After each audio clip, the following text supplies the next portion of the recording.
Hash the perils of beauty. How aggressive marketing of liquid BBLs endangers women's lives. The pursuit of beauty is a timeless human endeavor. But in the ever-evolving landscape of cosmetic enhancements, a dangerous trend has emerged, leaving a trail of suffering and, tragically, death in its wake. The aggressive marketing of liquid Brazilian butt lifts, BBLs. The Advertising Standards Authority, ASA, has recently issued a stark warning, reprimanding 6 cosmetic treatment providers for employing manipulative tactics, preying on women's insecurities, and downplaying the inherent risks associated with these procedures.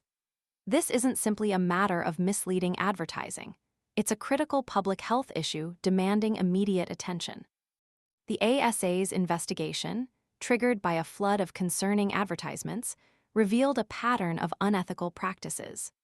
Providers were found to be pressuring vulnerable customers into undergoing these potentially life-altering procedures, exploiting deeply ingrained societal pressures surrounding body image and the relentless pursuit of the perfect physique. The ads frequently minimized or entirely ignored the significant medical risks, presenting liquid BBLs as a painless, risk-free, and inexpensive alternative to traditional surgical methods, a dangerously deceptive portrayal of reality.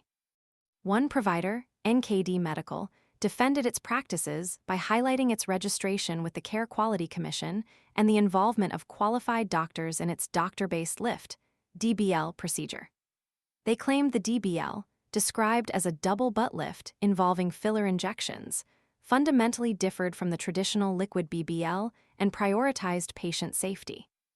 However, this distinction fails to address the broader concerns surrounding the aggressive marketing tactics and the inherent risks associated with any procedure involving injecting large volumes of filler into the buttocks.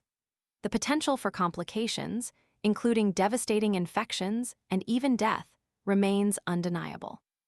The campaign to raise awareness about the dangers of liquid BBLs has been spearheaded by Save Face, a UK register of accredited cosmetic practitioners. Since 2023, Save Face has tirelessly advocated for a ban on these procedures, citing the alarmingly high incidence of complications and the tragic loss of life. The devastating case of Alice Webb, a 33-year-old woman who died in September 2024 following a liquid BBL performed by an unqualified practitioner, serves as a stark and heartbreaking reminder of the potentially fatal consequences. Ashton Collins, a director at Save Face, expressed relief at the ASA's action, stating, "I am pleased to see the ASA acting against the irresponsible advertising of liquid BBLs. These procedures are marketed online as risk-free, painless, and inexpensive alternatives to surgery, but these claims are dangerously misleading. The statistics paint a grim picture." Save Face has supported over 750 women who underwent liquid BBLs, with over 55% suffering from sepsis, a potentially life-threatening bloodstream infection, and more than 40% requiring corrective surgery to mitigate the disastrous effects of botched procedures. The ASA's reprimands are a crucial step, but they are only the beginning.